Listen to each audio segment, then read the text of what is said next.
Okay, greetings. Welcome everyone to another webinar with Reading Within Reach and the Global Reading Network. We're very happy to be providing this additional opportunity to learn all about the different aspects of early grade reading program design and implementation, and also to share experiences. We've had a really enriching discussion for the past several webinars, and we're looking forward to a discussion today about teacher professional development and coaching in early grade reading programs. We have two experts to guide you through our discussion today, Dr. Marian Fessmeyer from Florida State University and Amy Palanjo, a Reach Technical Advisor who's based in Tanzania. For those of you who have joined us, or those of you who are joining us for the first time, this webinar is part of a series called Early Grade Reading Program Design and Implementation, Best Practices and Resources for Success. We are offering 6 webinars throughout November, and if you've missed previous ones, you can find resources on our website, and we've been providing those links. If you go directly to our website, you'll see them there. This professional development series was developed by the Reading Within Reach initiative. If you aren't familiar with it, it's an initiative supported by the U.S. Agency for International Development, or USAID, and it's implemented by University Research Company, or URC, which is based right outside of Washington, D.C. And today we're having quite a snowy day, so although I would normally be in the office, I'm at home today. Reach supports the Global Reading Network, which is a community of practice whose goal is to develop and share research, innovations, resources, and best practices related to early grade reading programming. If you don't already get our monthly newsletter, please go to our website, globalreadingnetwork.net. If you scroll to the bottom of the page, you can click on a button to be added to our email list. We send out the newsletter as well as announcements about upcoming events and other resources of interest. So the webinar series is presented by Amy Palanjo, Aristark Limo, Adrian Barnes, and Marian Fessmeyer, as well as myself. But it's really a collaborative effort of the Global Reading Network. All of the content for the webinar was discussed. Draft versions of it were shared with members of the Global Reading Network for their input, and also to share resources with us that we could integrate throughout. So we're very excited that this really reflects what people are doing and the information that they feel is really needed now as programs in many places are continuing and scaling up.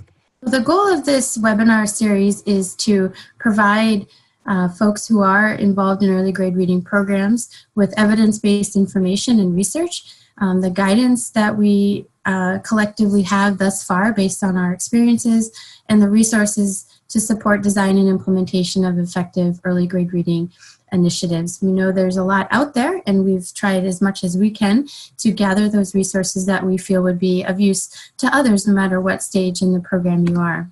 Each session is focused on a key technical topic and includes a summary of research to date, especially research that is from the current early grade reading programs, summaries of resources, experiences, and the different best practices.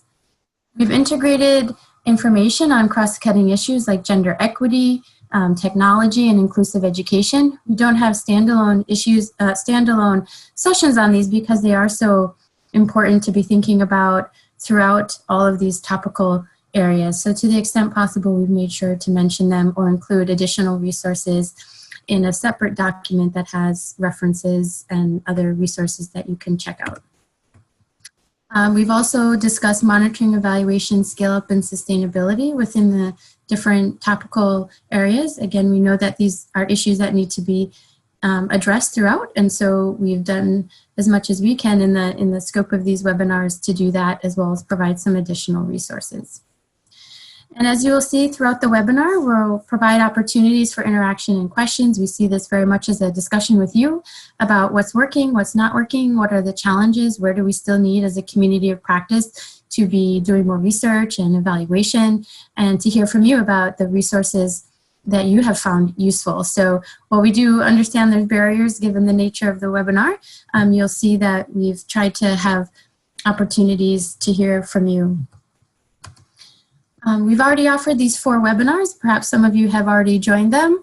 in the Introduction to Early Grade Reading Improvement, which provides some background, discusses the new U.S. government and USAID policy and strategy, and situates it within kind of a global context and the Sustainable Development Goals.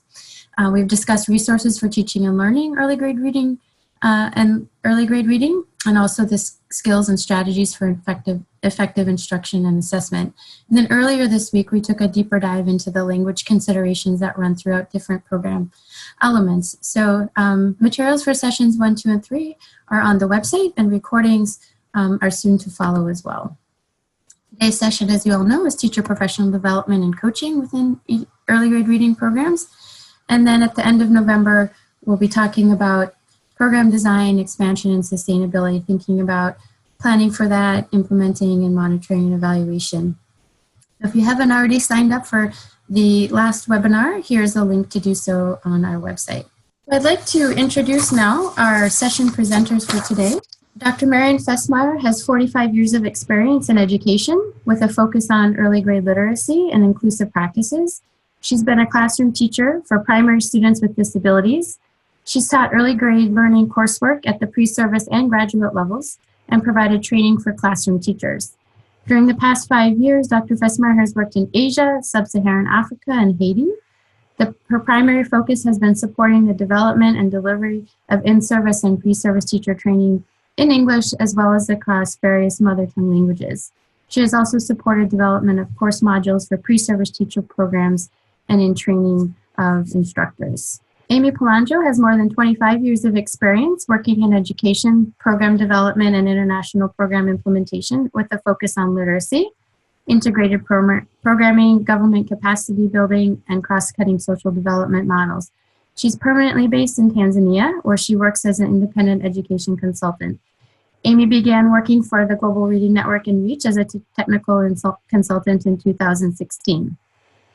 She served in roles for Creative Associates, the International Literacy Association, the Global Center for Learning and Innovation, and World Learning. And she has been, or is, a senior technical advisor on different reading programs in Sierra Leone, Mozambique, Ethiopia, Tanzania, Bangladesh, Haiti, Indonesia, Kenya, Nepal, and the Philippines. So we welcome both of our presenters, and we will get started right now with Dr. Fessmeyer talking specifically about teacher professional development. Good morning, afternoon, and evening from wherever you are around the world. Welcome to this webinar. So the overview, our goals by the end of this session is that we'll discuss the characteristics and why is teacher professional development important, what should be the content and the modalities for not only teachers, but for other stakeholders, and then what are considerations when we're planning, implementing, and monitoring teacher professional development. And this is a great quote I really like. It focuses on how the pivotal role that teacher professional development has. And it's not only for teachers, it's for the government, administration, curriculum supervision staff, school level administrators. There's a wide variety of actors that need professional development. So professional development is a process. It's not just a one-time instructional professional development. It prepares and supports teachers. It happens over time. And some people have suggested we should look more at it as a lifelong learning process. And it's the bridge between what we already know and how we implement the new initiatives, how well they become embedded in the classrooms. So not only do we want to improve teaching practices, but we want to improve those student outcomes in early grade literacy. So what we'd like to do is start with a Zoom chat so that all of you can begin to discuss some of the things you've done with professional development. And I noticed in the last webinar, a lot of people started listing their country, which is really great because you might see there's other people in the same region or other people using the same mother tongue or other languages. So I'd encourage you to, again, write your country. And then what are some of your questions related to professional development? And what are some challenges and some successes? And what are some of your suggestions for wisdom and what has worked? Now, the first section is talking about the characteristics and the role of effective professional development. So the first thing is really important to identify the goals and make sure that it's aligned with the existing policies in the country, and there may be new policies being developed. And what are the goals for the project or the initiative? And again, who are all the key actors that need to participate? And they may not all participate in the same professional development, but all key actors will need some level of development.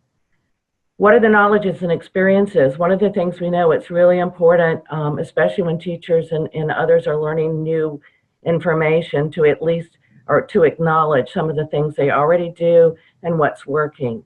And then what are their needs? When we look at a lot of teacher feedback, some of the comments are that it's not contextualized enough, they need to know more about in certain areas, and they need more hands-on.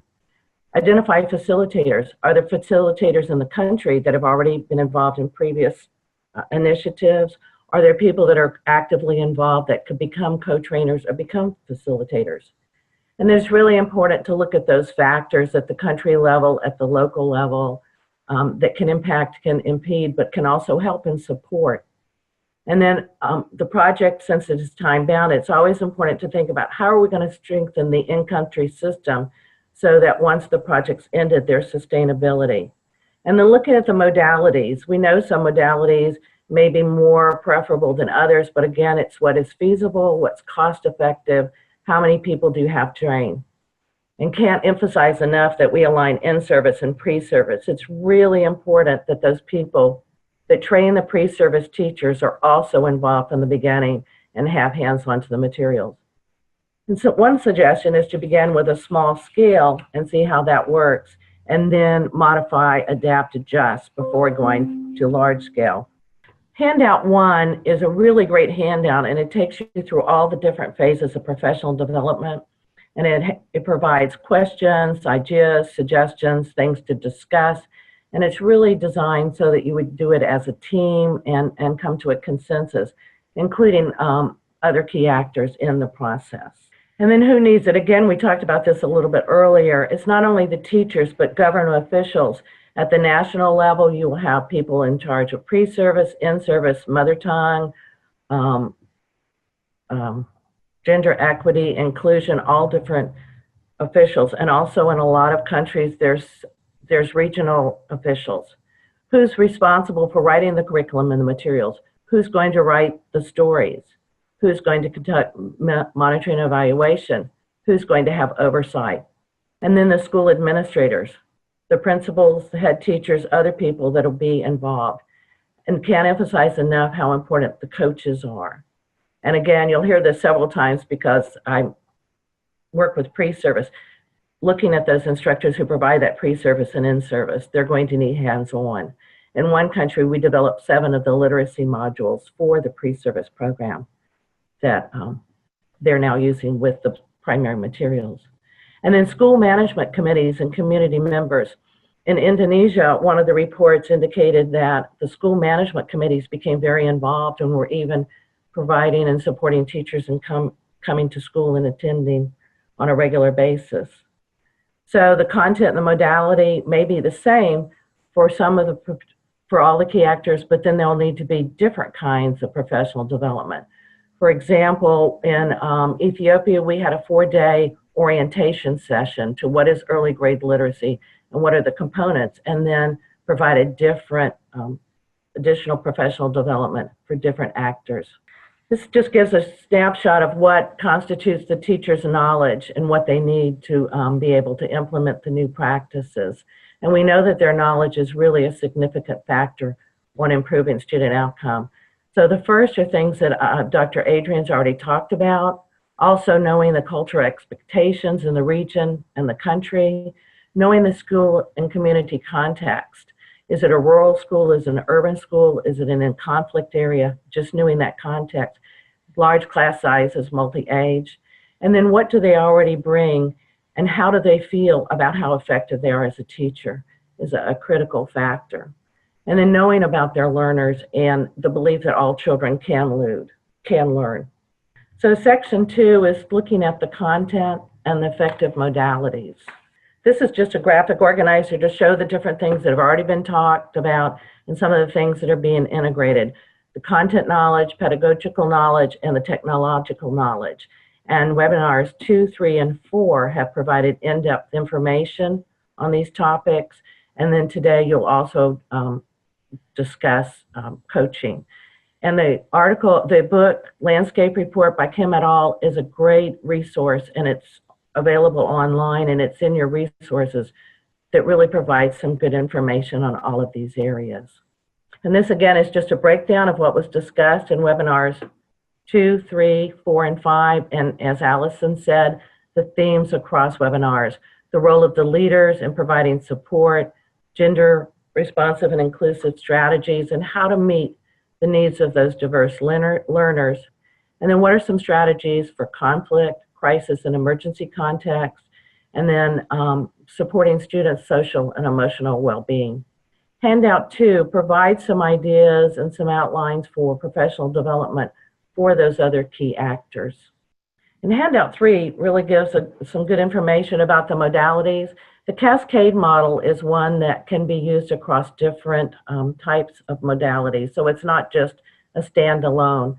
There can be formal workshops, initial and refresher, large, small groups, some of the places, central location, schools by clusters, and then school-based. And then what's really important is that school-based pedagogical learning communities or pedagogical coaching. Then the learning community, there's different kinds. There's small groups, there's community of practice, there's professional learning, and then there's self-guided. So what we know is it's important that there's not one type of professional development that works for all learning outcomes, for all learners, for all contexts, and for all projects. And there'll need to be a combination, especially a combination of activities. So it's really, I know we received the question a lot about what's the best, and it's really looking at what are the key indicators and then what works for the context within the country. And in some of these slides, when you receive them, there's notes that really give you some good information on what's going on in some countries about professional development and how they're implementing it and presenting it. So again, no one modality, but what we do know across modalities, what's important is the content and the instruction is organized. And that there's time to learn, not only learn within the professional development, but support when they implement the practices and follow-up refresher. And often there's other kinds of in-service that's needed after the initial. For example, in Haiti, we just provided one on classroom management and classroom organization. Teachers have asked for and they need opportunities to collaborate and for continued professional development and support. And it's important to integrate ICT. It may be, as Allison says, just the chalk and chalkboard, but SMS, phones, all different kinds of things are happening. And that the activities are based on adult learning theory and active participation. So Handout 4 is a nice graphic on adult learning theory and how not only do we need to do what I call sit and get, but we also need to hear it, say it, practice it, discuss it, reflect on it. And Handout 5 is a great handout on different training tips and activities, things to engage, things to keep people active, energizers, all different kinds of great activities. So I can't say enough about that. And then appropriate and effective use of ICT. We talked about that a little bit. Mobile phone is a great literacy resource. In some countries I've worked in, people are developing communities of learners through the phones. There's resources that can be added to the phone. WhatsApp is one of the countries I work in, is really using a lot to talk across people and with us in the United States. Tablets, lesson plans, Papaya, which is a way to hear the sounds of the language, and in Kenya, the teachers can hear how to blend the sounds to say words. Videos, assessment tools, and then some interactive video conferencing workshops are happening. In Ghana, they've provided PD remotely through live streaming and video conferences. Macedonia has webinars, discussion boards. Rwanda has an online portal for discussion. So there's a lot of great things going on. And then there's self-paced course by e-tablets. So again, the content and materials, and this is some from the guidance and examples from Handout 6. Make sure you identify the objectives and that they're aligned with the policies within the country, the practices, and the goals of the project. and then developing those sub-objectives. What are the resources needed? Facilitator's guide, learner books. Are the student materials available and ready? Several times we've had to implement professional development before the materials were available, which can be a challenge. What observation tools and checklists are needed? Are there videos available? And then developing those and reviewing them with your teacher trainers. In some countries we've been co-training with teacher educators and others to develop that sustainability. And the teachers and other stakeholders are involved. And then develop a final list, identify what resources are available and what need to be developed. And then making sure those assessment tools are in place. And in the handout 5, there's some really great suggestions on how to provide assessment as part of the professional development. Ticket out the door. What is your conceptual framework of phonological awareness? What questions remain about comprehension? A quick way to look at where the participants are and what needs to be reviewed and discussed. So handout 6 has some great guidance and examples of professional development, as does handout 7. Handout 7 also has some great resources to support developing materials. For example, there's one from UNESCO on how to provide professional development on classroom management. There's some on inclusion. There's just some really good resources in there. And then incentives. Teachers have said they really would like policies in some of their countries that support that effective professional development. And some are saying they just even need access to professional development. Of course, improve facilities and wages. And then concurrent, an often theme used is reducing class sizes and providing support staff. And I know in some of the countries I've worked in, support staff is now being implemented. Teachers would like time to collaborate. In one country, the teachers began to develop their own time and set aside time to collaborate. In Ethiopia, the college instructors are now collaborating and taking time to go and observe each other and give feedback. They would like recognition for improved student outcomes, recognition at the school level, in the community, and just acknowledgement of their accomplishments. Certificates in early grade literacy tied to promotion, and then opportunities for promotion, and then additional classroom resources. And Kenya, in one of their in-service trainings, is doing our professional development, is providing mastery cards when the teachers demonstrate successful lesson. Nigeria, we're working on our second cohort of key actors that provide support to early grade literacy, and it's a graduate level certificate course for stakeholders. And there's a sample of our graduate certificate course in handout 8. Ethiopia had a PD for the people that were going to be the trainers, and they were giving many classroom resources such as letter cards, sight words. So a lot of people were wanting to be the trainers. So handout 8 is the graduate certificate. 9 is the online some online opportunities. In addition, last month we heard that there was going to be some more MOOC professional development available online. So if anybody knows anything about that, it would be great if you would post that in the webinar Zoom chat. And then 2 other examples. Rwanda has an e-course with a web-based professional certificate with 6 months and 4 modules.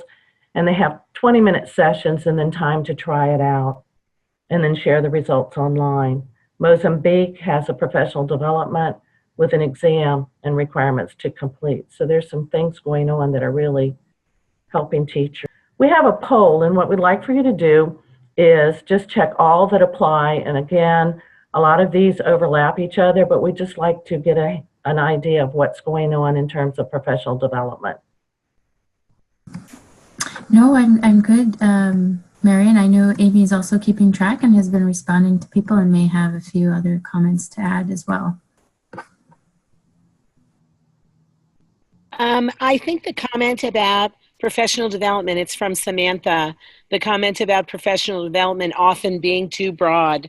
I'm originally from Kentucky, and there we call it a buckshot approach, meaning we just shoot the shotgun and out comes the buckshot, and we hope that it hits what it is we're trying to hit. So I like the idea of really systematically back mapping professional development and looking at, we had a chat coming through earlier about making sure it's needs based, but then also laying out those needs and really asking and answering the question, what are the most critical first steps in learning for teachers in order to move them to the next step in their instruction, and to plan, whether it's a 2-year, 3-year, 5-year program, really plan out the full range of core professional development topics before you begin. So you can take the deep dive as opposed to the wide buckshot approach. Give teachers time to practice with a core set of strategies and skills and expand that over time. But that's the only comment I have to add. Mary. Yeah, that's great. Just looking at what's the most important takeaways from the beginning, and that goes back to that professional development is a process that's developed over time. So as teachers become comfortable with those core basic materials and strategies, then looking at follow-up for freshers and looking at what coaching can provide. And then I was noticing one talked about they had kits for training in the Philippines that looked interesting. And monitoring and evaluation is our last topic in this section, and really looking at how do we monitor and evaluate from the very beginning. So it needs, teacher education, professional development needs to be monitored and evaluated, but also the student learning outcomes and its cost effectiveness. There's been some studies looking at, for example, tablets in Kenya provided to students, teachers, and coaches, and all were effective, but then looking at which is most cost effective. And then developing that plan from the beginning. I've been in situations where it's now the 3rd year, and what are we going to do for monitoring and evaluation? But starting at the beginning to monitor, how's it going? How are teachers implementing? What kind of supports do they need? What kind of refresher training and follow-up? And then there's some M&E that's been developed in some countries that identifies the effectiveness. So randomized controlled trials where there may be 2 different treatment groups and then a control group, and looking to see what is most effective. And then making sure the methods and materials match. So some examples, 3 examples of some looking at effectiveness of professional development. The first one I mentioned was in Kenya. In Indonesia, they looked at 3 models, and one was scaffolding, then a regular training module, and then orientation, providing what teachers indicate they need. And they saw that all 3 models led to improvement, but the scaffolding and supporting was the most effective. And then in Zambia, there was a control group without interventions and a second group that received 2 days of training with a tablet-based resource package and coaching. And of course, not of course, but there was much more improvement with the second group. And then in addition, recently, REACH hosted a webinar with the Central American and Early Literacy Network. I think it was about 2 weeks ago. And different people presented their findings from research they had conducted in the region. And that's available on the Global Reading Network website. And this is just a snapshot of all the different kinds of assessments that could be used in monitoring and evaluation of teacher professional development from the beginning and throughout the project. And one of the things I was reading lately, in one country, assessment of student learning, they were suggesting that not only just observing the teachers, but going over and randomly selecting some students and listening to them read. And then surveys and focus groups. In some of the focus groups we've had, it helped to have other people in the group that were also involved in the implementation, because they were able to support each other and think of additional topics and concerns and suggestions. So this is your opportunity to talk to us about what methods and tools you've used for monitoring and evaluating the different types of workshops, coaching, refresher, learning communities, and what were the over impact. And anybody who's conducting any research during any stage of professional development, we'd love for you to share that and any findings you have. I know some of you were talking about the shift to the conceptual framework as a coach. We work a lot at Florida State with pre-service, and that's a big shift too from the traditional way of presenting information to implementing actual using the primary materials. And it takes time. It takes time for learning those new materials and strategies. I know some of you are talking about how monitoring and evaluation is a key component. So some of you look like you're in the development phase of trying to identify some more monitoring and evaluation strategies. So it'd be great if you share those as you find ones that are effective. I just wanted to add, this is Allison. Many of you have mentioned tools you have or resources. We'd be very happy to receive those if you'd like to share them with us, and we can possibly integrate them into our package here. We have found getting actual examples of teacher training workshops or tools that are used by the different actors is a little more difficult. So if you have those and you'd like to share, please do. Some of you have mentioned in the poll that you have tried different forms of technology to help support teacher professional development. And again, we'd be interested in more examples so we have a concrete things that we can share amongst the community of practice. And add to the resources. So the key takeaways from this section: it takes time to implement new practices. It can take 3 to 5 years to really become comfortable in the practices and move forward. Opportunity. Teachers need opportunities not only in in-service but in their classroom to learn and apply the new practices. And again and again, I keep emphasizing they need to be contextualized so that they meet the needs of the teachers and the learners. Making sure that that PD is organized, it's structured, it's content specific, and includes those primary materials. And as Dr. Adrian and Amy have discussed, and Allison, it needs to be evidence-based practices.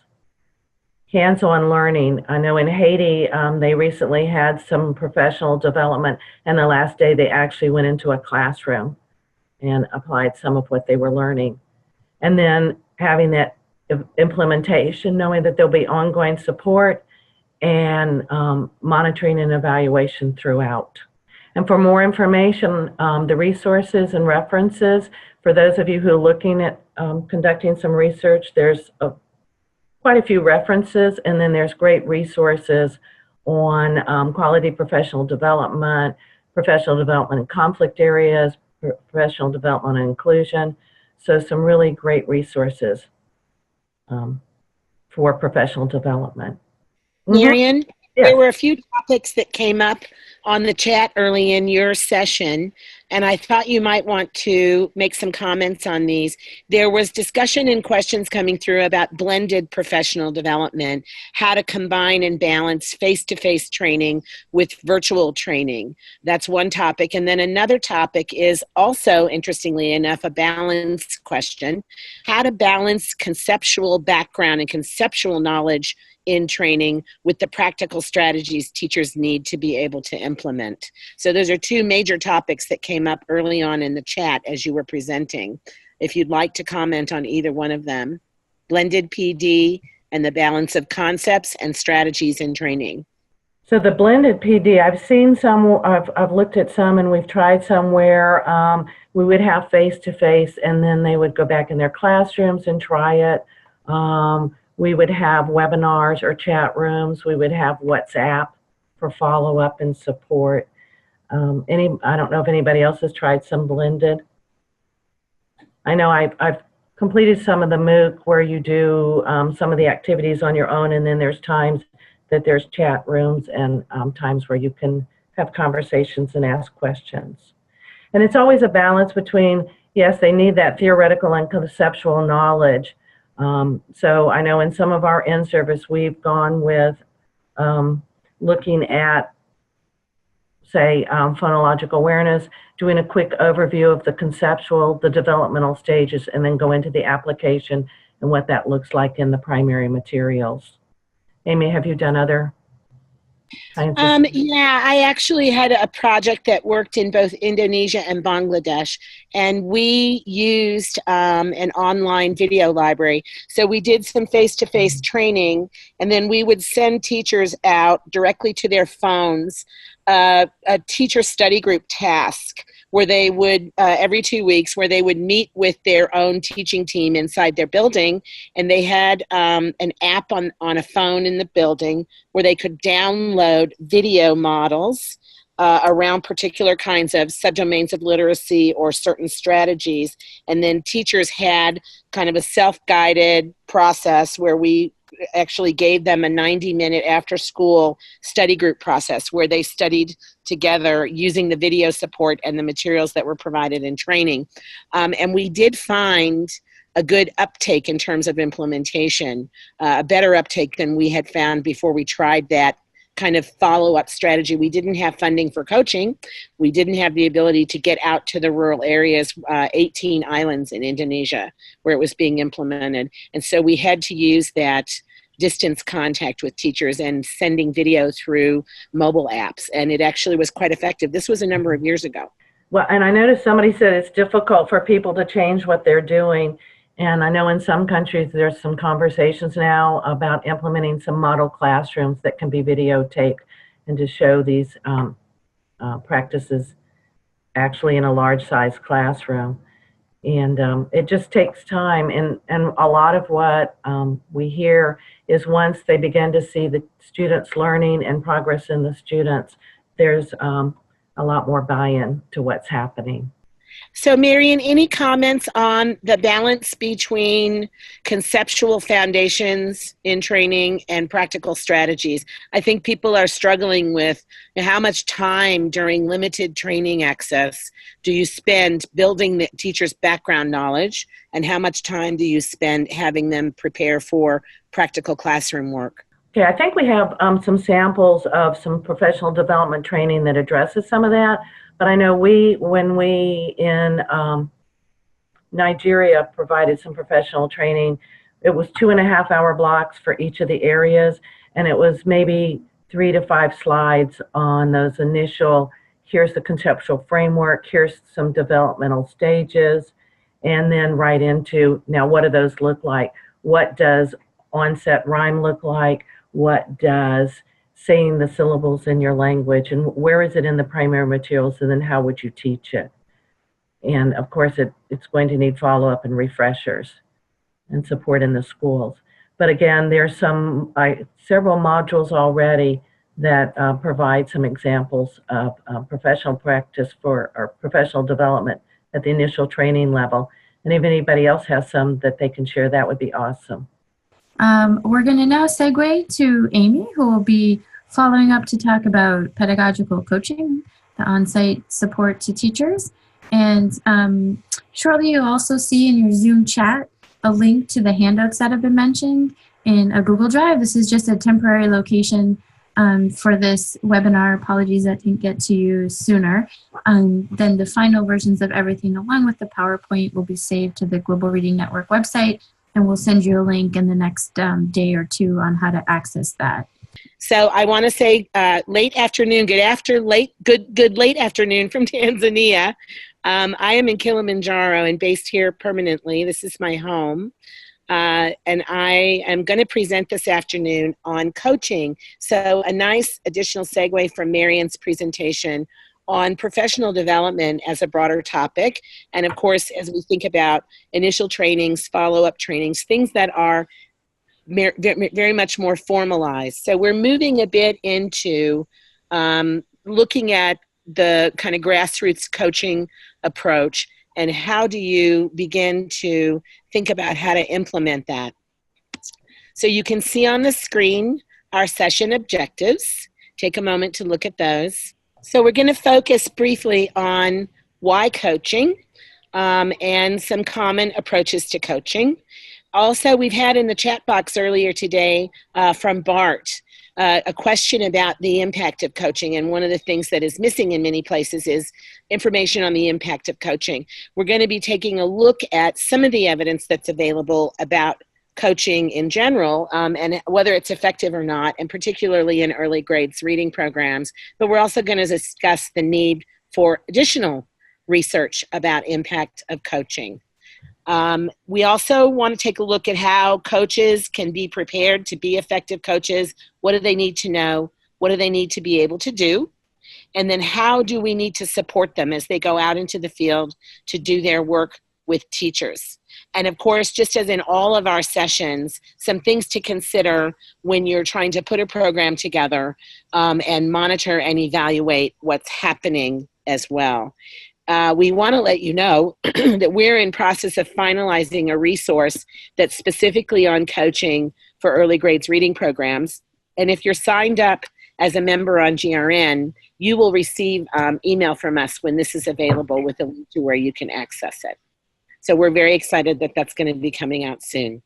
So our first section in this afternoon's second presentation is the question of why coaching. So to look at why coaching, we have to really talk about and think about what is coaching. When we think about coaching, we generally think of it as an on-site kind of activity that's embedded into the job. It's less formal than training, where teachers leave their location. They usually come to a centralized area, although training is becoming more creative in terms of its delivery methodology. But it's designed to have teachers interact in an ongoing way with the knowledge and skills that they're building through training, and to do it in an applied setting, so that the coaching can have a great impact on teachers trying practices in their classroom, reflecting on those practices, and it's solid within the context of what's happening in the building. Not only does this allow teachers to see the conceptual foundation of the teaching program inside their own work, but it encourages reflection. It encourages them to be evidence gatherers, to always have that evidence lens. What's happening in my classroom? What does it say about me? What does it say about the needs of my students? How can I do better tomorrow than I have done today to address the problems that I'm seeing in my classrooms? And one of the things we know is that a well-embedded coaching program that is frequent and that is sustained can really change the self-efficacy of teachers. It can change their point of view about the importance of their role with children and in the school.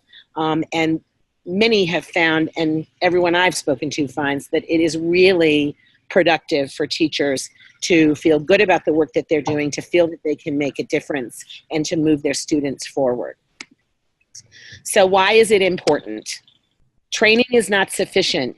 We all know that one-off training is really not sufficient, but even periodic training is not sufficient. If we don't have follow-up with teachers in between these formal training activities, uptake for many teachers will be minimal. Teachers can get overwhelmed by the practical environment of their own classroom if they're not helped to remain grounded in the new concepts and new strategies. They can easily slip back into similar habits that they had before, and the growth that they experience in professional development can be lost. Additionally, for some teachers, trying new methods in the classroom can be overwhelming. And so having some on-site support as they try new things, as they take risks in their classroom, is critical to send the message that perfection is not expected today, progress is expected today, and progress is expected again tomorrow, and to tell teachers that we know they can make that happen with trying strategies again, reflecting and finding ways to adapt them into the context of their classroom.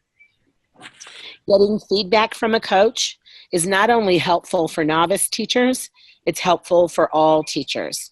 So if we all think about our own work, some of the most valuable experiences we can have is getting regular feedback from a trusted colleague, someone who may have the same knowledge we have or may have more knowledge than we have. Helps us all to continue to grow, feel more empowered in our work, and to try new things. Also, when we look at the idea of a large-scale program or a program that is implemented in multiple regions in a country, coaching is a critical support for those kinds of programs. It ensures that there is a leverage point for implementation and fidelity of practice. And it helps us to be able to look at program level monitoring. We can gather data through coaching activities. We can check on the impact of particular approaches and strategies. We can check on the impact of the training that we've provided. And we can start to take a look at what elements of the program are influencing positive progress for children the most, and how do we leverage those as we look toward scale up and sustainability. So we do have some evidence on coaching, and I'm going to put it up here, and it's a lot of text, so I'm going to give you a moment to read. You'll notice that this evidence comes from the United States, where coaching has been in place for quite a long time. But you can see that the core information coming here is that coaching can improve teachers' instructional practices and has an impact on student performance and academic outcomes as well. In order to get those data, it really requires a longitudinal look at coaching, because you have to go from the implementation of coaching to the change in teacher practice, and the change in teacher practice from the change in student outcomes. And so that's an extended amount of research to get a look at that. And this goes back to Bart's comment in the chat earlier about how we are missing a lot of data we could be gathering on the impact of coaching on not only on teacher practice, but on student learning as well. The second one I think is a really important one. If you have coaching in place, consistent follow-up for teachers, feedback, along with monitoring, friendly monitoring, and teacher support, teachers are more likely to change their practice when they hear it from a coach who feels more like a peer and more like a person who is focused on the instructional program, as opposed to hearing this from an administrator or a supervisor. And then the last one on here is they see significant improvement in teachers' language instruction and their literacy instruction. So we can see direct evidence of the link between participation in coaching and then improvement in teacher practice. We also have some evidence from low and middle income country context. And so take a minute to look at these, please. So in South Africa, they found that coaching as a part of the learning program was actually a more cost-effective in increasing students' reading comprehension skills than providing training alone. So when you provided coaching along with training, it actually produced a more cost-effective set of results for student reading comprehension. There's a lot of people who are exploring these days in programs, really trying to limit the kind of bring teachers together in a central location and do the kickoff training or the 3-day or 5-day training, but instead rolling it out at a more local level, even the training happening more locally, and then really putting the emphasis on coaching, an expanded professional development approach at the local level. So there's some exploration going on about what difference does it make when you remove some of your time from training and you load that time into more localized coaching. In Kenya, teacher coaching, they found, improves literacy outcomes both in public schools and also in non-formal education settings. So when you're coaching a teacher who is teaching, whether it's a formal environment or an informal environment, that it actually produces better outcomes for children. And then you can see the last bullet here in Nigeria. One program that included coaching as a part of a pilot in Nigeria resulted in an increase of the number of good practices that teachers used. And so you'll recall on the previous screen I talked about this is a multi-step process to be able to go from the implementation of coaching to the student results. And so you'll see this Nigeria pilot was that interim step of research and taking a look at what coaching did to the kinds of practices teachers are putting in place, and then an additional longer-term study needed to see whether those new practices that came out of the coaching environment will result in student learning being improved. But I think we can all know that the need for much more research is critical in terms of being able to put the resources to coaching and know what types of coaching, what approaches, what content, what frequency, what duration. All those questions need to be answered still about coaching. So what do coaches do? Coaching is different really in every single context. But there's kind of a common list of things that coaches do. They will work with teachers one-on-one. So we invest some of our time as coaches in working with a teacher who either has requested support or a teacher who is struggling. Just in terms of going into the building and observing, you can see that the teacher needs help. This sometimes looks like model teaching. It sometimes looks like co-planning. It sometimes is an after-school meeting where teachers bring some evidence of what they've been doing in the classroom, and you actually use the physical artifacts to have a conversation with teachers about what's going on, what successes they're having, what needs they're having. It can also be a classroom observation. There's a lot of programs now that are using what's called a peer observation kind of process, where teachers tell coaches, here's the lesson you're going to see today, here's what I want feedback on. For example, I'm trying to ask higher level questions in this lesson. So not only observe the lesson, but please focus on this thing I'm trying to do differently, and then an after observation conversation about the broader lesson, but particularly about the requested skill, the teacher skill that they wanted feedback on. This is a very empowering peer observation kind of approach for teachers. They get to guide the conversation. They get to guide the content of the conversation. But specific activities really are relative to how many teachers are you coaching in a building? What does the program look like? How often are you there? What's the duration of that those visits? And then also the practical reality of the building. We do have to live with the kind of practical policies and structures that exist in schools in different places. And the coaching model has to fit inside the daily structure of the school and how things work in the school. When we bring in ideas that are so not a fit for the normal function of the school, it can create a lot of barriers. It can create administrative barriers. It can create barriers with teachers as well if it feels disruptive. So if you're working in a setting trying to implement coaching in a setting where there's really no room for coaching, you have to start small and you have to look for that one tiny opening in the school structure and in the school day that allows you to go in and to be of help to people. You use that one opening to leverage open a wider space for your work with teachers over time, and also work with school administrators and school leaders as well, because coaching is not just for teachers, coaching is for school leaders as well.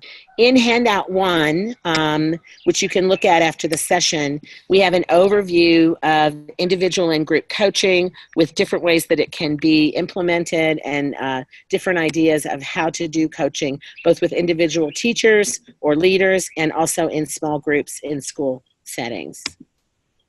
So I want to ask you to do a little Zoom chat with me. And I know some people on here have probably been a coach, and some of you probably are either designing coaching models or you're implementing coaching through your programs, as we saw in the chats that you had with Marion. I want you to focus today on any one of these three or all three questions if you'd like to. What have you done? What kind of challenges did you face? And do you have advice for others? You know, we all learn by implementing and then implementing again. Many minds make lighter work. So I'd like to ask you to share with one another. What have you done? What challenges did you face? And how did you achieve success in coaching? As you continue to type, I'm going to go ahead and respond to Kathleen's statement, which is the first one up there. It's this issue that really learning from coaching and really benefiting from coaching requires us as teachers to have a self-reflection point of view, to be able to reflect on our own practice, to not be afraid to look at what happens in our classroom and not see it as whether we are a good teacher or a bad teacher, but see it as an opportunity to learn from today's practice in order to inform tomorrow's practice. And sometimes what I find, because I've worked in a lot of different countries on coaching, what I find is that this is sometimes culturally specific. And so in some places where I work, teachers are really open, even initially, to self-reflection, and in other places they're not.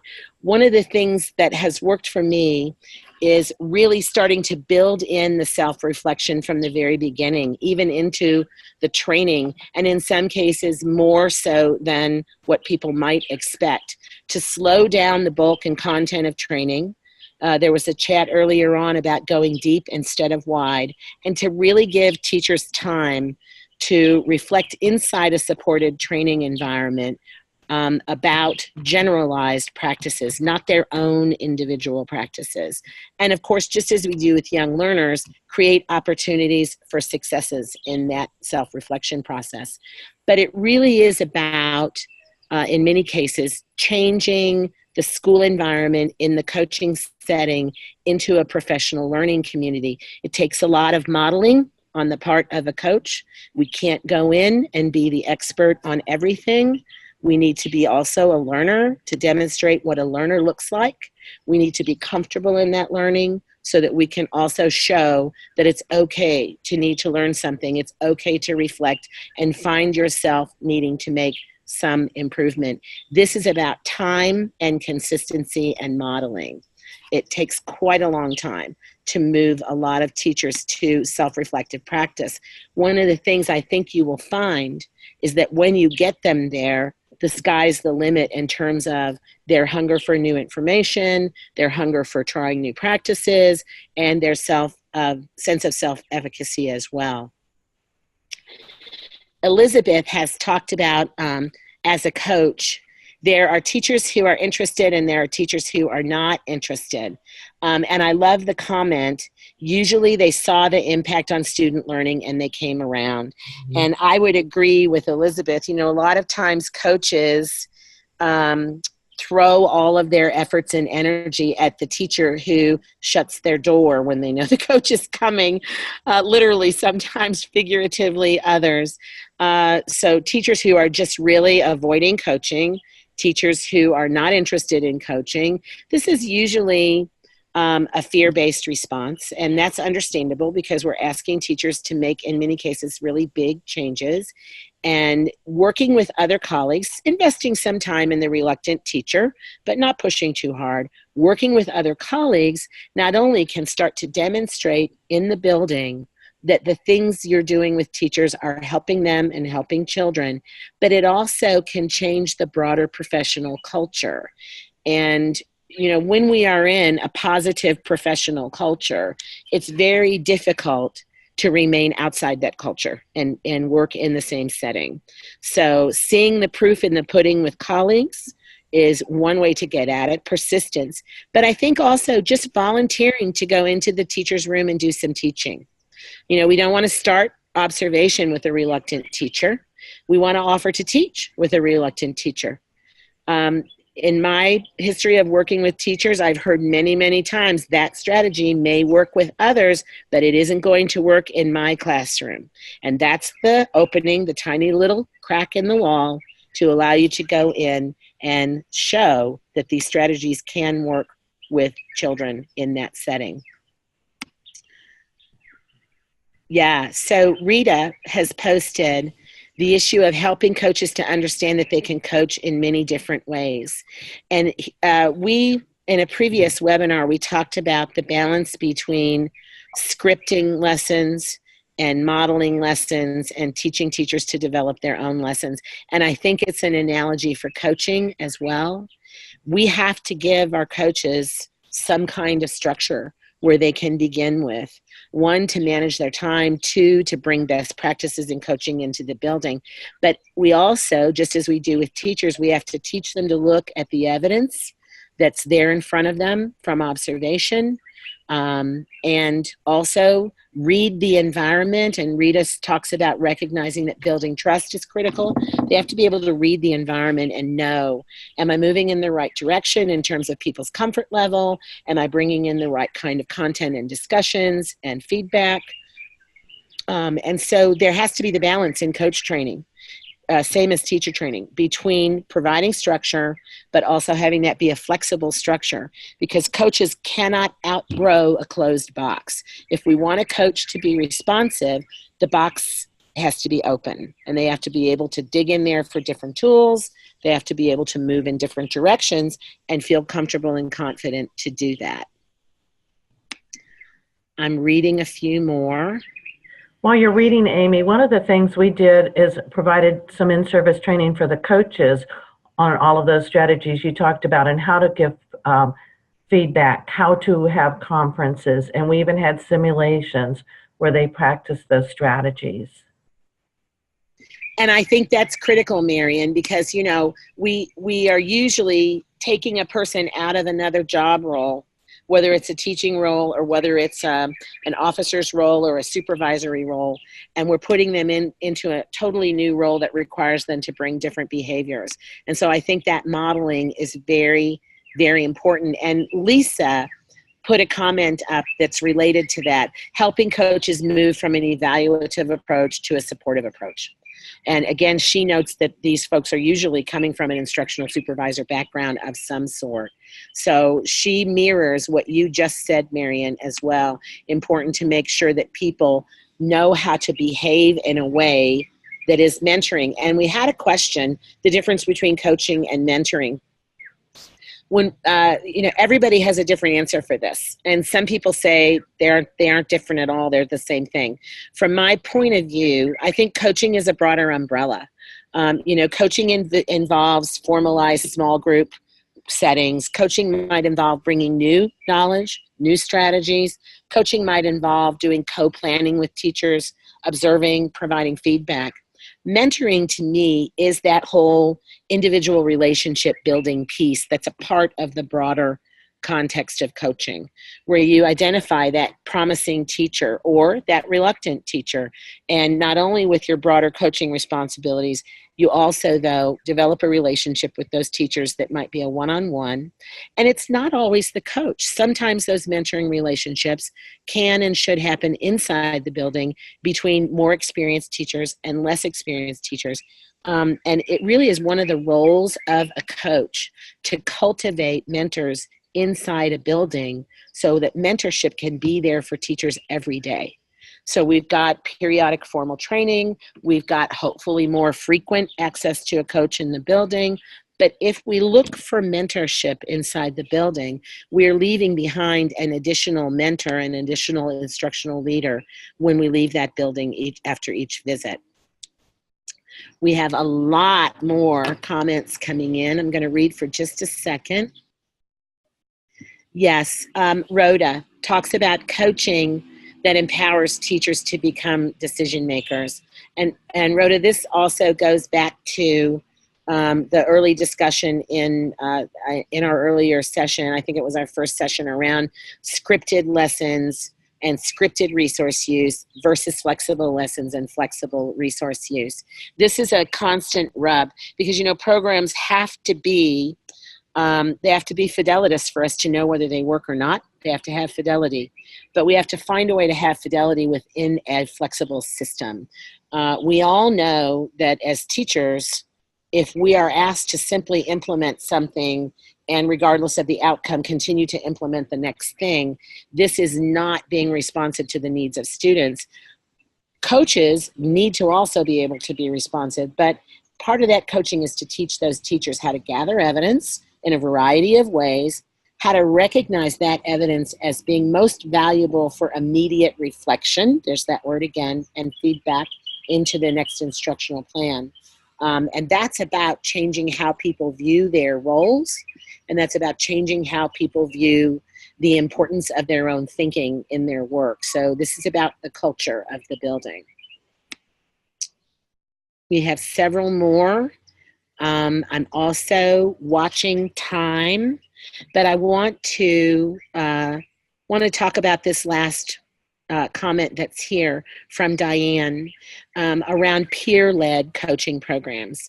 And earlier, I talked about for professional development, I mentioned a project I worked on in Bangladesh and Indonesia, the idea that you can help peers structure their own coaching programs at the local level.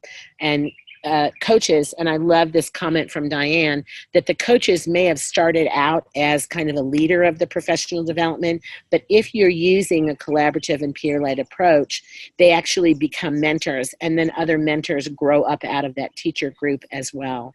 So coaching is most interesting to many people working in early grades literacy because it's about content, but it's, you know, what content does the coach need to have? But it's also about people. How you need to cultivate people to have positive response to change. But it's also about community building. And so it's a really critical role with a lot of important skills to be learned by coaches for them to become incredibly effective. I know there's so many other comments, but I'm also going to need to move us on. I'm going to ask that Allison and Marion kind of track them. And if there are topics that I need to come back to later or toward the end, we can do that. So coaching in early grades programs. So looking at it from an overview point of view.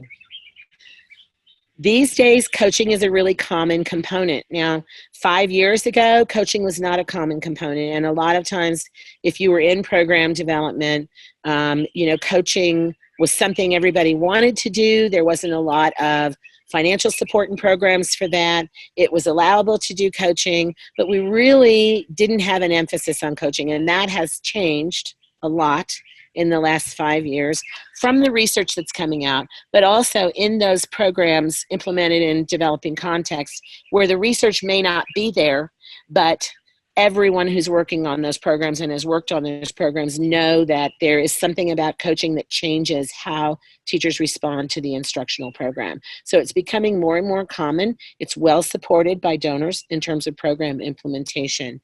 It focuses on getting teachers to adopt certain instructional practices.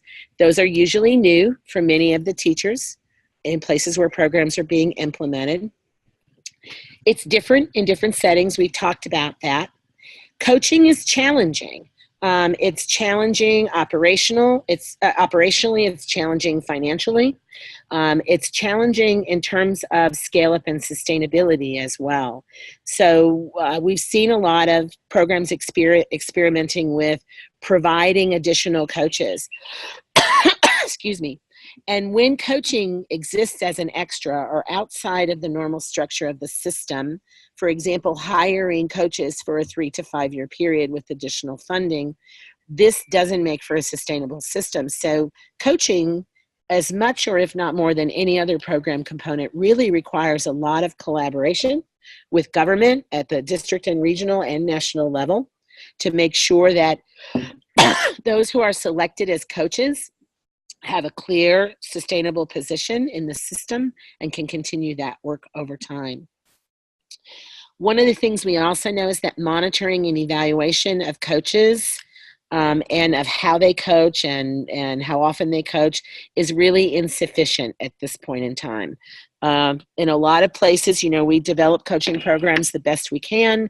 We train coaches the best we can. We give them the best strategies possible. We send them out there, but it's difficult when coaches are broad spread into local areas to really have an effective way to monitor not only how often are they coaching, and what are they doing, but what actually is working best.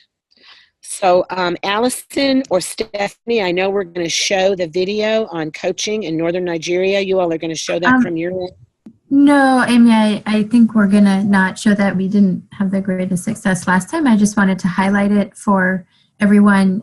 This video has an excerpt of a coach session with a teacher, and the purpose of this video was to show different people working on a program what coaching actually looks like.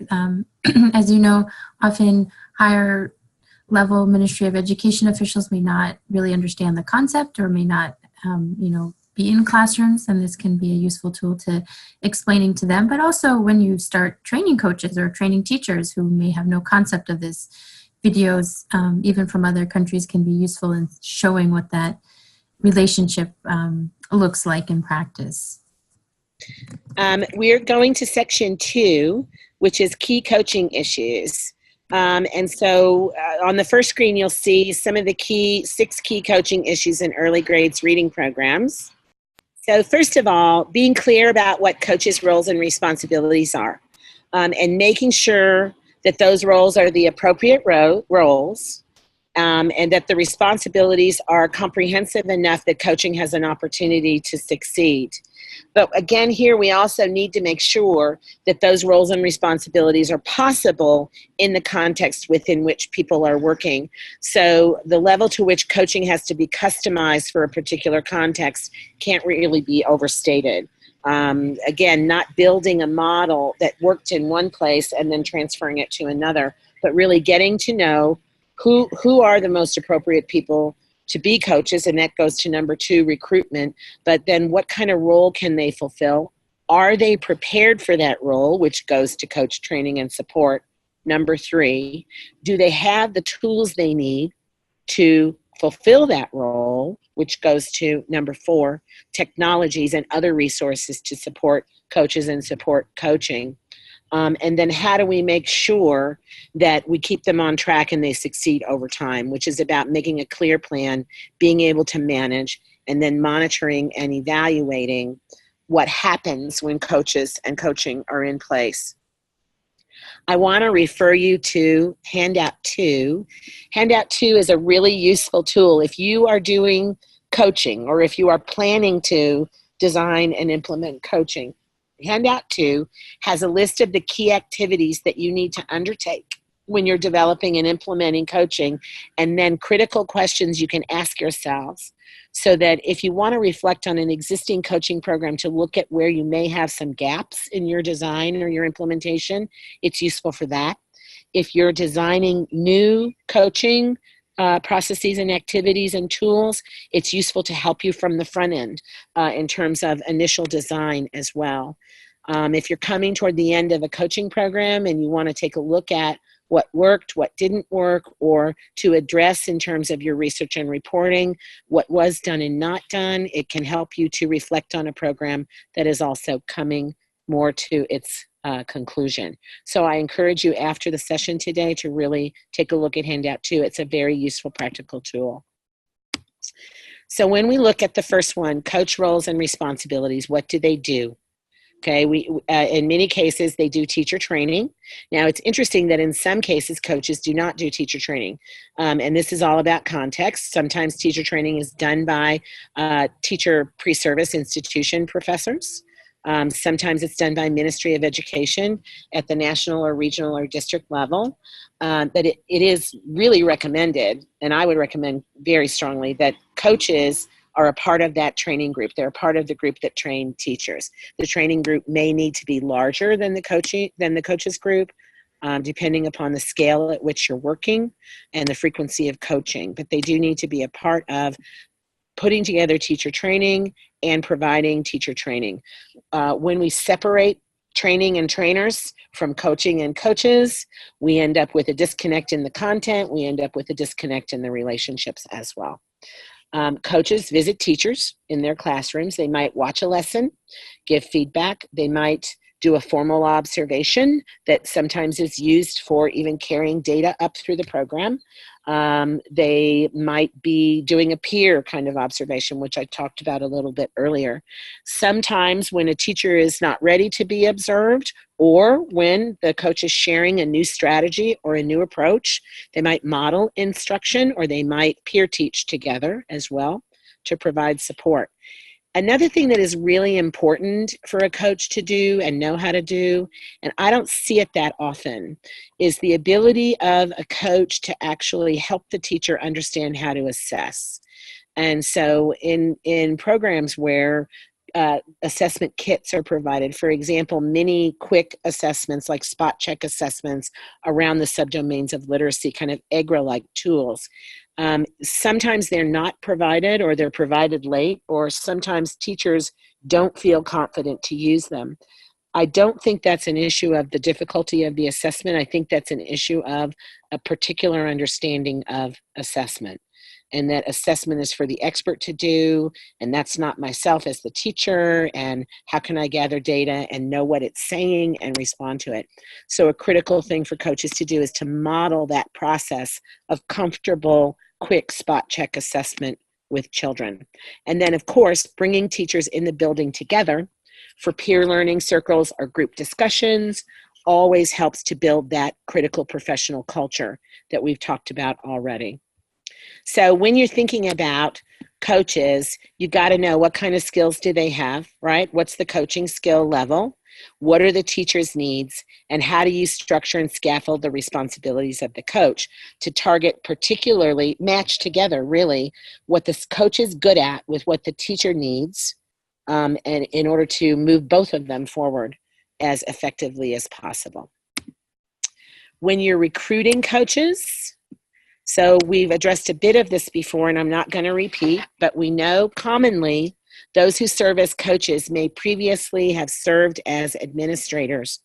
And in many cases, this is understandable from an operational point of view, but also we need to make sure that those folks have been teachers. In my own experience in different programs, we have educational supervisors or school inspectors who have never actually taught. They are inspecting and they are gathering data about teacher practice when they haven't taught, and then they are shifted into coaching roles when they haven't taught. So everyone who coaches needs to have classroom experience, and those who have been out of the classroom for an extended period of time need to participate just as much, if not more, in the types of instructional program training teachers are receiving. So this is just some information from the Nigeria pilot, and it was referenced a little bit earlier, that there's a positive relationship between teachers' instructional practices and the number of years their coach spent teaching. And as a school support officer, which is a role that actually is an instructional role. So it goes to the previous conversation about making sure you choose coaches who have as deep and broad a teaching experience as possible, as opposed to those who have served in administration. And check your context, because in some countries, those who have served in administration or are serving in school administration may never have been in the classroom. And it's critical to make sure that a coach has been. So another kind of break from my talk, and I want to ask you a question. So we want to do a little peer coaching here and a little peer teaching, some brainstorming and sharing. What do you think are the most important skills that a coach needs to have to be successful in coaching teachers in early grades reading? We have several people who are talking about the importance of being a listener. And I think linked to that is the importance of knowing how to ask good questions, questions that promote talk, questions that promote reflection. We also had people talk about how they need to be able to respond to what's happening in the classroom. So this is not only about being able to gather informal evidence in the classroom, but then on the spot and on their feet, be able to think creatively and respond to individual teacher needs without necessarily having a menu of responses. Knowledge about how adults learn, and people who can demonstrate and share a passion. This comes from Rita, a passion about teaching and learning. So it is that issue of modeling how a professional educator should feel and should be in response to the work that they're doing. Committed, knowledgeable, and passionate. Understanding who the children are. And that's very, very important. Bringing coaches in who are not regularly working within the context is difficult because, when teachers are feeling, I'm uncertain how to do this, I'm uncertain if it will work with my children, you need a coach there who knows those children, who knows that context, and who can help that teacher find their way through to being brave enough to try something new. And we've got Mohammed and Flavia who have listed some things out for us. Context and students again, goals of coaching. I like this term mindfulness coming from Hosea. Mindfulness. being attentive and aware. This combines listening, it also combines observation, but being mindful of the situation in which you're in, and that you're constantly trying to move people to a new level of confidence and thinking, and the ability to hold the hand of the person you're coaching. So Hosea clearly has that coaching of human beings point of view, as opposed to coaching of content point of view. And just take another couple of minutes to review what other people are saying. Okay, thank you all for the great comments.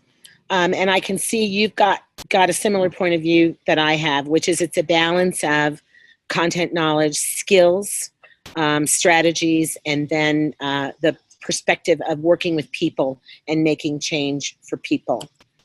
So in terms of the knowledge and skills that coaches need to be effective, you have listed the list, and all I'm going to do is put them up here, and we'll take a look and see if we caught them all in the Zoom chat. So we've got to know about literacy. We discussed that. We have to have experience working at the grade level or a similar grade level. We have to have experience working with teachers. We need to know how to train and support. We need to know the process, and this was just referenced from a few people on the last few comments. Adult learning came up earlier. We've talked about peer learning as well. And this issue of strong interpersonal leadership and communication, I think, goes with the last bullet as well, which we've talked quite a bit about in comments from people in the last Zoom question. The idea that we have to be able to motivate people, we have to be able to support them, we have to be able to help them see possibilities as well. And we talked about mindfulness. Someone also actually used the word they need to be approachable. So you will see our bullet points here. This comes from Rita Bean, who is actually on the webinar today. So we want to send out a thanks to Rita. When I referenced Rita a little bit earlier, this is Rita Bean, who is an expert on coaching, and we're quite honored to have her with us today. We hope we do it justice. So welcome, Rita. So I'm going to take us on to section 3, which is focused on training and support for coaches. How do you help get them ready, and then how do you support them over time? So one of the things we know is that time is a problem in terms of preparation of coaches, preparation of teachers. And coaches really require a lot of time. Then they require a lot of practice. And Marion talked earlier about the approach to coaching was to spend lots of time doing modeling, doing practicing, putting themselves into scenarios. How do you respond to these kinds of situations? And then support over time around the kinds of skills that we just discussed. Handout 3 in your packet is a bit of guidance for training coaches. So if you're working on building a coach training program, or you're reflecting on an existing program, you might want to take a look at that, because it lays out some handy guidelines for what you might want to think about when you're looking at training coaches. And of course, coaches need to have, you can see all the things here on this fun graphic. They need to understand reading. They need to know they need to have the kinds of tools and materials they need to help them. They need to know how to observe and gather data. And above all, they need to be able to work with teachers. To continue along with training and support, we then need to look at, so what's best in terms of preparing coaches? Just as with teachers, and we saw in the earlier session with Marion, we need to know what coaches need to know. So we need to know what they know and what they can do, what they do not know, and what they need to be able to do. We have to give them a wide variety of ways in which to learn: professional study, peer grouping, modeling, scenario setting, practice. We have to have dedicated time for them to practice and apply what we're asking them to do. And interestingly enough, we've got to think about, as coaches are coaching teachers, we have to continue to coach those coaches. So just as teachers need ongoing support that's job embedded, coaches need ongoing support that's job embedded as well. So coaches for coaches, and those coaches coaching teachers.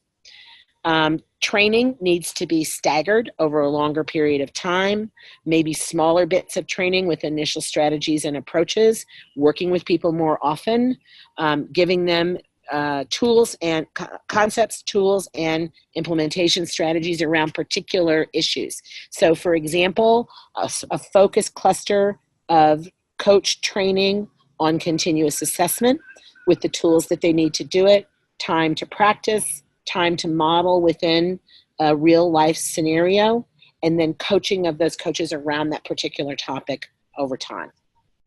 So we had a question earlier in the session about technology to support coaches and coaching.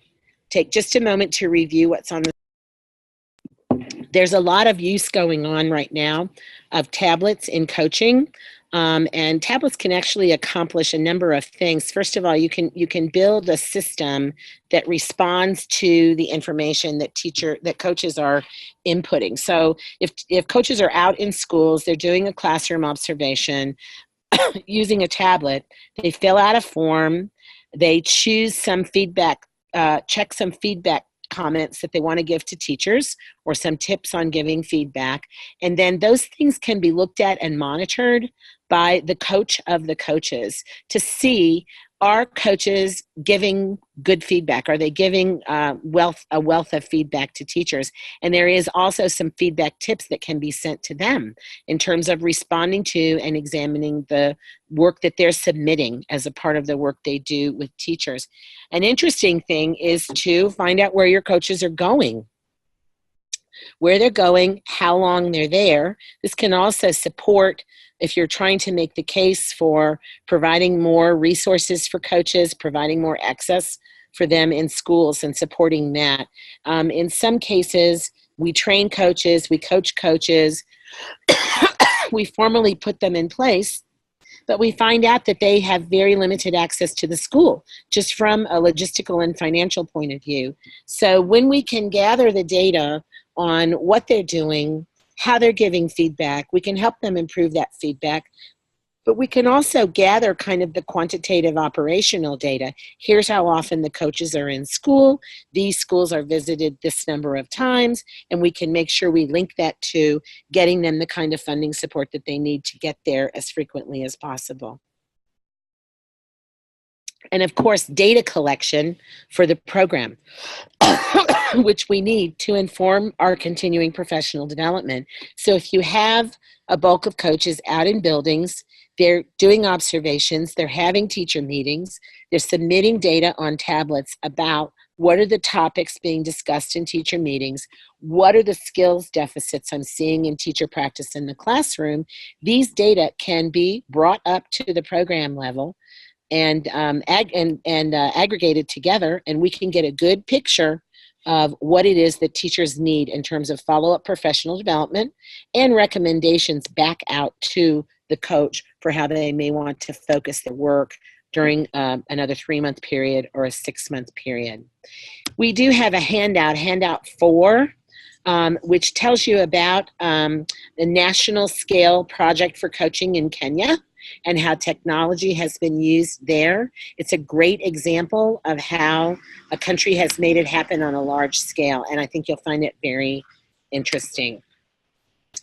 So when we look at planning and management, how to plan for and then how to manage coaches, we need to be able to take a look at what should the coach to teacher or coach to school ratio be. This is always an issue, trying to find enough coaches, trying to find coaches that have the appropriate background and experience, and trying to find the ministry support and also the financial support to make sure we can get enough coaches into schools to keep the ratios at an appropriate level. And then how often do coaches visit? This is very different from program to program, even inside USAID's early grade literacy programs. Different approaches, different frequency. It again goes back to the question of, do we have the research to tell us what is best? We do have some research, and you can see in bullet 2, that the quality and focus of the coaching actually could be more important. Now it may be more important than the number of contact hours.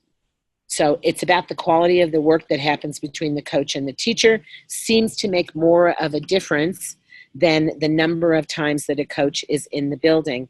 But of course, there's a need for additional research around all of these questions.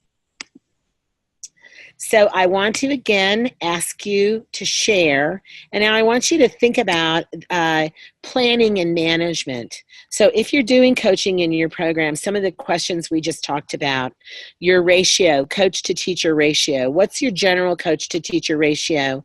How often does coaching happen in your program?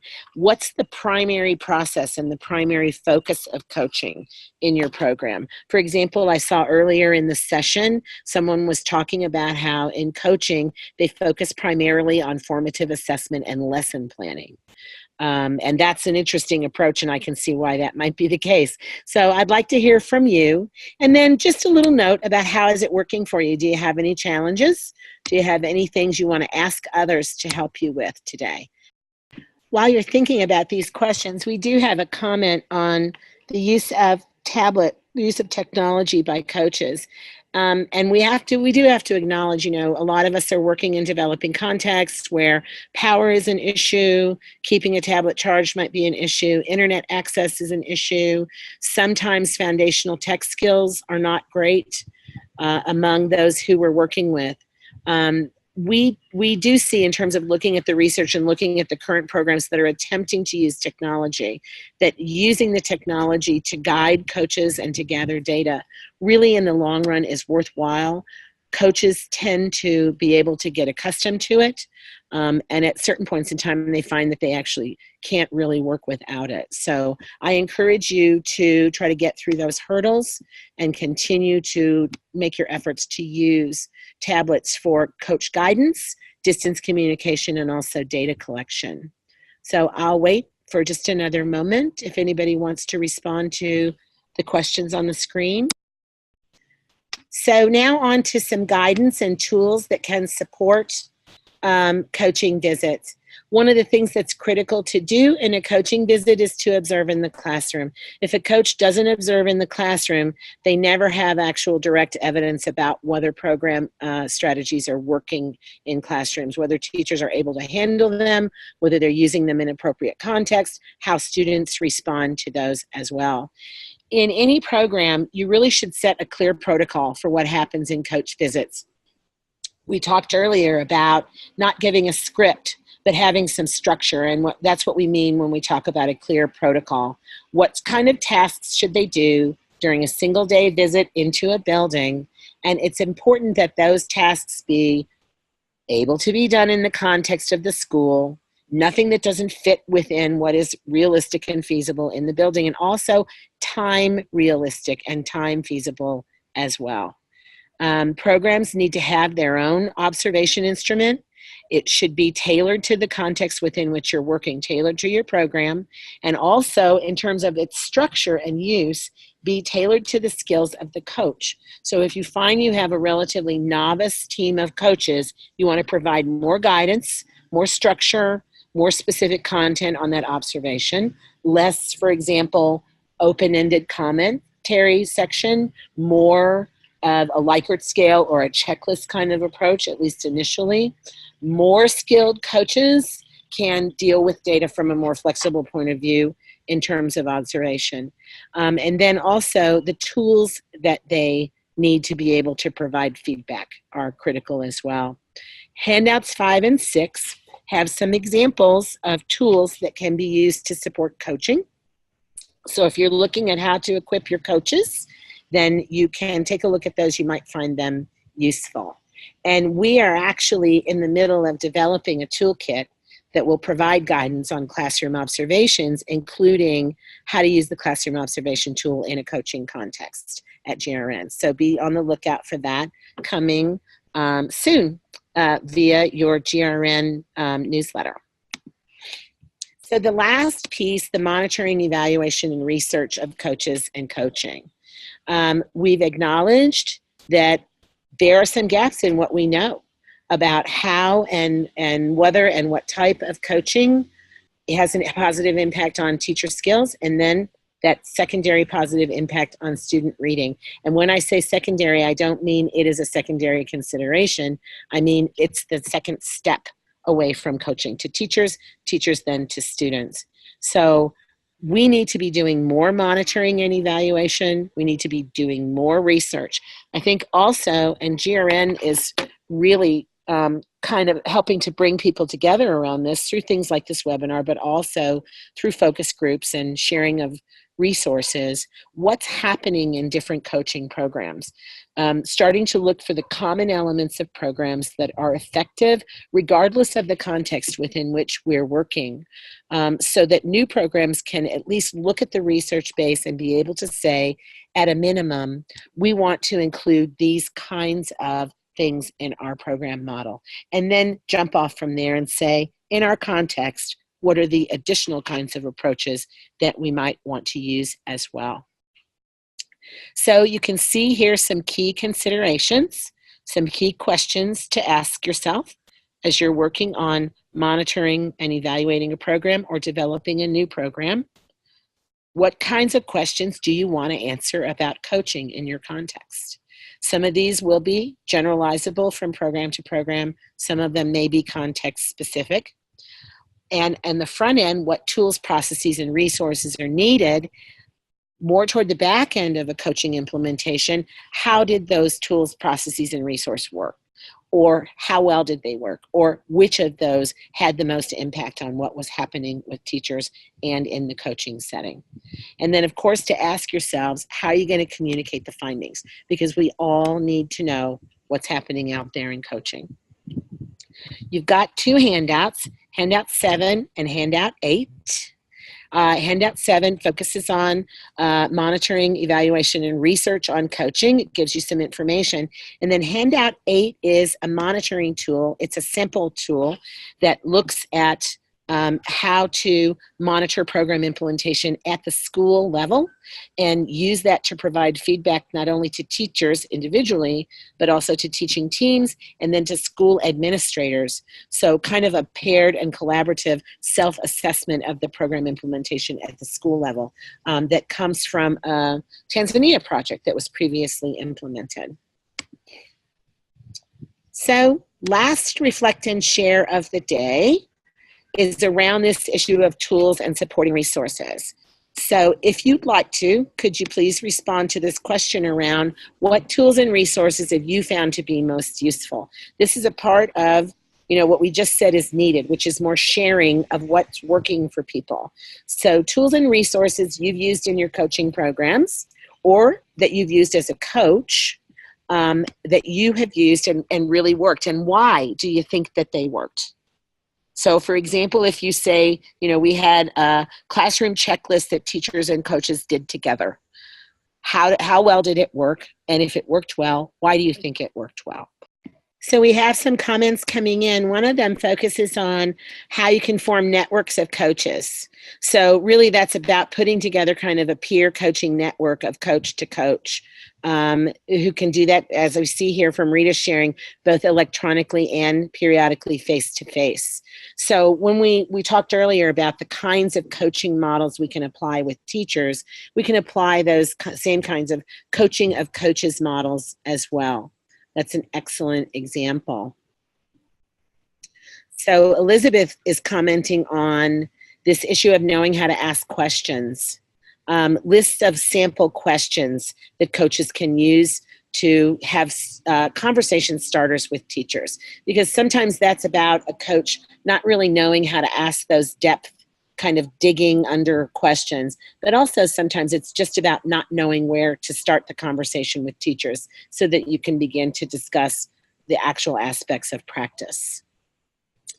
Elizabeth makes a good point that coaches need kind of, my brain is saying a cheat sheet, but actually it's a list of strategies. So if programs have a lot of strategies that teachers are being asked to try to use or to choose from in the classroom, coaches not only need to participate in training as teachers do to know the program well, they need some quick resources they can go to that are kind of like their back pocket guide to the program so that they have it at their fingertips all the time.